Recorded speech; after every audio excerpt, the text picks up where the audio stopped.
بسم الله الرحمن الرحیم. زه دا ویډیو د کوم تعصب له مخې نه کوم، بلکې داسې ښه نارمل یم او راحته یم او هغه خلکو لپاره فقط یو پروموشن داسې جرم قوم پورې تړي او د قوم د بدنامولو لپاره هڅې کوي لګیا دي.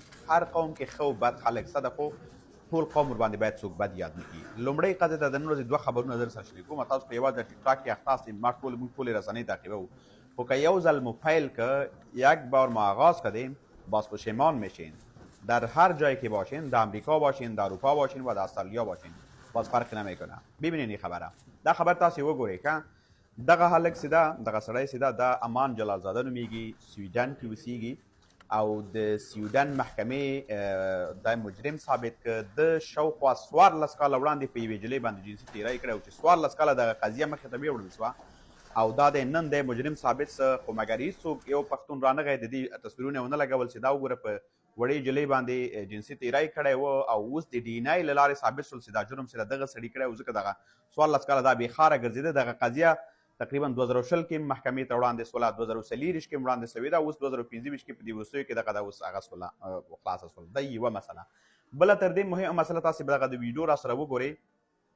دغه کسان چې دي، زه نه غواړم چې د نومونو لیست یې خپور کړم، چې د یوه تخلص هم پښتون نه دی.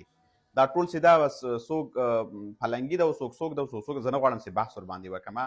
15 غړي دي، 15 دا چې دي دا په هغه کې دي، وبښئ، دا هم چې دي د سویډن په سویډن کې دي. د سویډن په دوو ښارو کې دوی اصل کې د دوو ښارو جلا جلا ښارونو اوسېدونکي وو، خو په ګډه 15 کسو په یوې نجلۍ باندې جنسي تیری کړی. داسې تحقیق تازه دغه نن محکمې ته د رسنیو پر مخ باندې وړاندې سول او دا ویډیو تاسې کتلی سئ چې دا هم د نورو قومونو دي، دا پښتانه نه دي. مګر یو پښتون جګ نسي د دوی ویډیو هغه نه کړله، شیر نه کړله، په دوی باندې خبرونه جوړ نه کړل سي، ځکه دغه نامبدي ټول افغانانو ته رسیږي او دا نامبدي موږ نه غواړو چې قوم پورې وتړو چې دا تاجک ده، دا ازبک ده، دا هزاره ده، دا پښتون ده او دا څوک ده، دا څوک ده. مګر زموږ دغه یو شمېر وروڼه چې تاجک دي یا هزاره دي یا نور قومونو والا دي، په دې وروستیو کې له شمېر تعداد یې کلک نښتي دي. دغه جرمونه چې په دې وروستیو کې یو نیم وسول دغه یو قوم پورې تړي، د یو قوم نوم اخلي، ټول یې پورې تړلي. نو زما منظور دا شی ده چې دا کارونه موږ هم کولی شو، خو موږ یې په دې خاطر نه کوو چې موږ په ټوله کې یو افغانان یو، د یوې خاورې یو، د یوې جغرافیا یو. نو هیله مې همدا ده چې جرم چې ده په ټوله دنیا کې چې ده دا فردي عمل ده، دا نسي کېدلی چې یو کس چې جرم وکړي ټول قوم کې د همغه ډول خلک دي. نه، د قوم چې دي یو کور چې ده دا بېلابېل خلک لري. یو قوم خو ډېره لویه دنیا ده، نو هغې خو دنیا رقم رنګارنګ خلک اوسېږي، حتی خپلو کې سره جوړ نه دي.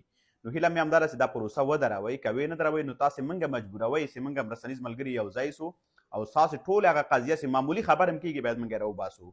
اول دا کار ته بیا زه ملا تړم چې ما ملا وتړم، زه باوري یم چې ما سره مې ټول ملګري ورونه درېږي چې ستاسو پر خلاف باندې دغسې تبلیغاتي جګړه وکړو او بیا درنه ګټو، ځکه دا میدان خو هسې زموږ لاس کې ده، ستاسو لاس کې نه ده. ټاپ سوشل میډیا کاروونکی تاسې وګورئ څوک د هغه افغان دی، پښتون دی، همدغسې نور خبره. زه بخښنه غواړم که زما په ویډیو باندې څوک خفه سي، زه تعصب ته لمن نه وهمه، خو بده ده چې تاسې یو څوک جرم وکړي، هغه یو کس کړی، یو شخص کړی، تاسو ټول قوم ورسره بدنام کړئ، ټول قوم ته ګوته نیسئ، ټول قوم د نړۍ پر مخ باندې سپک یاد کوي. نو هیله مې همدا ده چې دا لړۍ ودروئ. هر څوک چې زما په خبرو پوه سوي دا د خپل ټولو رنګارنګ قومونو ملګرو ته ور ولېږي، سبا ورځ بیا ونه وایي چې یاره تاسې بس کوئ، موږ دې توبوي.